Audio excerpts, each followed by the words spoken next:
Panoorin natin 'to, Magar, nagpagupit na si kuya ng buhok niya, medyo mahaba na kasi.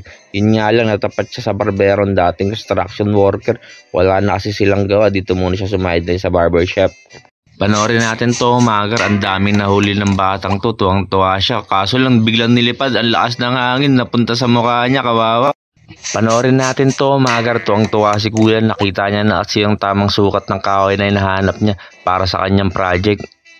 Panoorin natin 'to, Magar, grabe nakakatakot pala sa gitna ng dagat ng ganito. Tignan niyo, masama yung panahon, yung mga alon ang lalaki.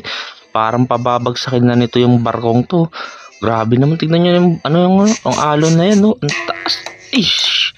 Panoorin natin 'to, Magar, hinagis ni kuya yung rim niyang nabili. Gusto niya kasi malaman kung talaga bang matibay, ano. Nag-bounce-bounce ng ang dami. Tapos ito, natamaan pa yung paa ni kuya. Medyo mahapdi daw. I-check na ni kuya kung talaga bang matibay itong rim na to. Tignan niyo yung rim niya. Grabe, wala man lang galos.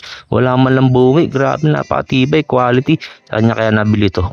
Panoorin natin 'to, Magar, grabe, nag-car wash lang si kuya tapos ganito may lumabas na napakahabang alupihan. Pagka siya nakagat nito talaga mamamaga. Grabe, buti na lang nakita niya agad, kung hindi yari siya dito.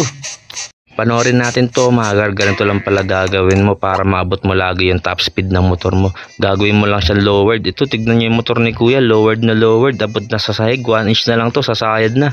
Panoorin natin 'to, Magar, grabe tong ibon na 'to, napakatapang, walang palag sa kanya yung cobra, tinutuka-tuka niya lang, hindi makalaban yung cobra, nakahiga na lang yung cobra, hindi na makapalag, kakainin na 'to ng ibon na 'to, ang tapang ng ibon na 'to, grabe.